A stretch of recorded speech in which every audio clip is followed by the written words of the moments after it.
Tonight, the tour through Canada continues for the All Elite Wrestling roster, and this time they got deep inside Regina. And at first, it was a nice tight Regina, and then they were able to work their way through this nice tight Regina to the point that it loosened up a little bit, started flapping in the breeze like a little birdie, like a little Tweety bird, to the point they were able to make sure this Regina was nice, loose, and ready to just get in on all the action. Such great action deep inside this Regina. What the hell am I even doing anymore? I'm John Renton with my review of AEW Collision and Regina. The big gaping Regina. I promise I will stop doing that. No, I'm not going to stop doing that. Regina is a funny name. I'm sorry to anybody that is from Regina that is watching this show.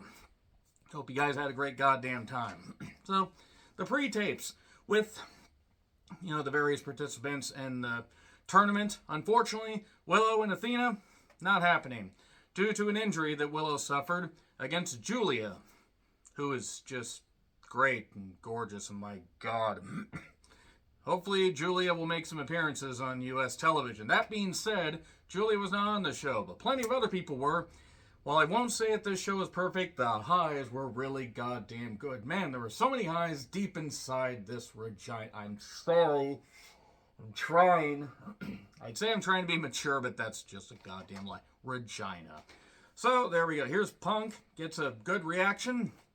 Of course, there were some boos. Apparently, some people had their Reginas very chapped. I'm trying here, folks. I'm really, really trying to just give up and just make a whole bunch of jokes. He talks about it being hard country, and he puts over Samoa Joe and puts over the fact that if it wasn't for Owen Hart, none of us in the locker room would be here. And he's right. Owen Hart really was influential. He wasn't the only one as far as influencing people that were smaller to get into wrestling, but he was one of the big influences. And none of us would be here, all this stuff, praising the tournament. We even got, some Owen chants. Not the only time we get that. And it was good stuff. Him coming out basically to just do the introduction. Oh, we are the chorus. We hope you like our show. We know you're rooting for us, but now Punk has to go. Does anybody get that reference? If you get that reference, I love you guys. A pre-tape on Joe versus Punk. Hobb makes his entrance and we go to break. Kevin Kelly and Nigel McGuinness calling the action like actual wrestling commentary should. I don't hate Excalibur like others do. I just think he needs to scale it back a bit because he does actually have some knowledge. Take it down to a two-man group. Have Shivani be the announcer. Just work on some things. But Kevin Kelly and Nigel McGuinness are just great. They're just so great. Hobbs and Starks. History here. It's an Owen Hart semifinal match, and look, I want to really like Hobbs, and by the end, maybe they're actually going to do something right by Hobbs, but QTV with QT Marshall, Aaron Solo, and I'm sorry, somebody that looks like a Vegas waitress. I mean, what if I want to see somebody badly do the Miss Hancock gimmick while not being able to rap? Boy, I would just watch WCW while I was sleep deprived. Except the difference is Stacy Keibler actually had charisma and screen presence. And I'm sure that Holly, whatever the hell her goddamn name is, I'm sure she's nice. I'm sure she is. Not a good character to be on a program, but nevertheless. Look, Hobbs focused on the ribs. Starks kept fighting back. And then we got some bullshit with, QTV continuing to interfere, or at least QT Marshall. We get a spine buster. But Aubrey's like, no, QT, I saw you do that. And Hobbs is like, what the hell are you doing? Why are you on the goddamn thing? This got sloppy. And then eventually, big spear. 1, 2, 3. Starks won. And then Hobbs shoves QT down, hits a big old spine buster on Aaron Solo. Or Solo, or whatever the hell they're calling him now. I don't really know. And QTV is begging off. And then Harley gets down and begging off or whatever. And I've seen this movie before. Anyway, let's move on from that, and this is the weirdest Oreo I've ever seen. Well, second weirdest. It's going to get me in trouble. Miro talks about making a deal with the devil, wanting to drain the oceans to find and kill God and do a whole bunch of stuff. He just wants to destroy everything. Even his double-jointed wife will not, deter him from beating people up. I'll give him credit. These are definitely focused, intense promos, even if they're a little bit weird. He's pissed off at God. I don't blame him. So, Willow is with Shivani. An injury, she's not medically cleared. Athena shows up and they'll wrestle on Rampage. Okay, one quick thing. I'm not going to review Rampage anymore. I'm just not. They're going to really have... If they do a live Rampage, maybe I'll review that at some point. But reviewing 6 weekly wrestling shows got very tiring. Especially considering that there was about 50% of the stuff was good, and that's between both companies, and I need to cut something. And they are going to wrestle on Rampage. We got a Blood and Guts pre-tape. We got all that. One quick thing. Also, next week, I'm going to be covering a closing shift on Saturdays, even though I usually open on Saturdays. So the Collision and Battle of the Belts reviews will hopefully be up Sunday morning. If not, they'll be up Sunday afternoon.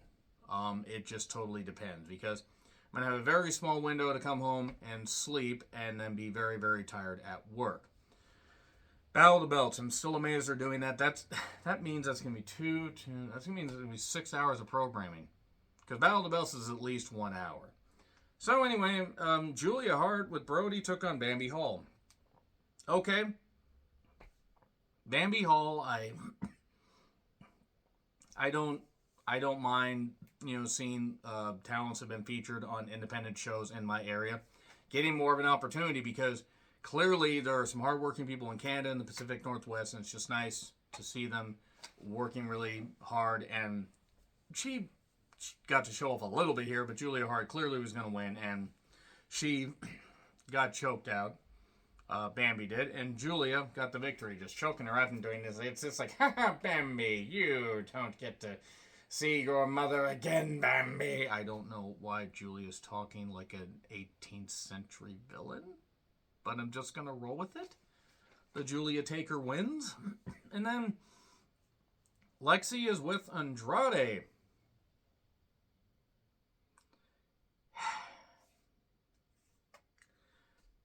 I have nothing against Andrade, and I know that language barriers can be difficult. He tried here.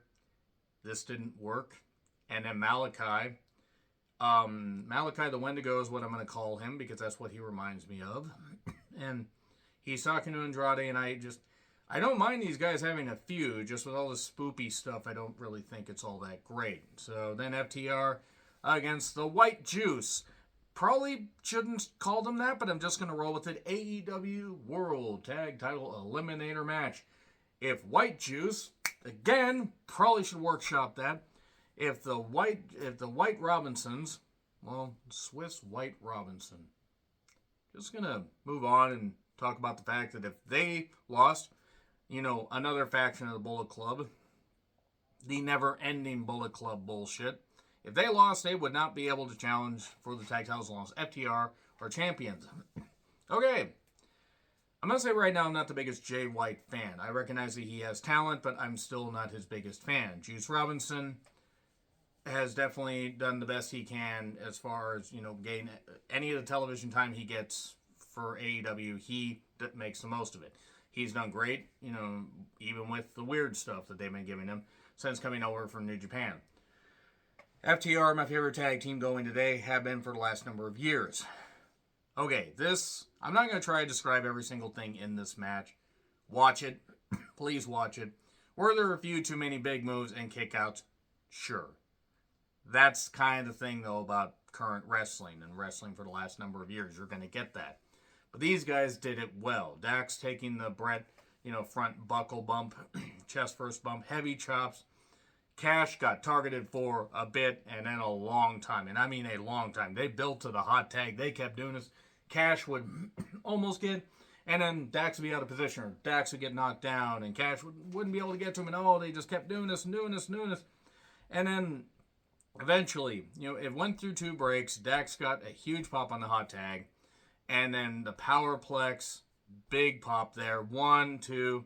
A melee near falls, a spike pile driver, some great stuff. They were cooking with gas here, as I believe the kids used to say, back before electricity got invented. I don't actually think kids said that. But we get, they said a Regalplex. It looked more like the Kiwi Crusher. I thought it was the Kiwi Crusher. But again, I mean, they have names for a lot of these moves. We get the big old, rebound bomb, 1-2, kick out, chop strikes. It got a little bit jumbled there at the end, I will say, but Juice hit his finish, which is like a dropout DDT face buster thing. I don't really know what it's supposed to be. And 1, 2, 3, and Cash can't quite get the victory. A lot of people thought that was a botch. No, I think it's just the fact that, no, he just couldn't quite get it. And Jay probably was so tired, like, oh, shit, I'm supposed to stop him. But you know what? I'm not going to let that, dispel the fact that this was really, really good stuff. Crowd is into it. This is awesome. They were chanting like crazy. Big tag team wrestling, boost here, because this is proof that tag team wrestling can be done right. And can be done with moves and not necessarily endless family drama that takes forever. That being said, this is not a company thing against another company thing. I just like that this was actually wrestling. So, pre-tape on Spears and Christian Cage. And then FTR backstage. They're still the champs, but they got to face White Juice at some point. I really need to stop that. And it's going to be 2 out of 3 falls. Next week? Okay.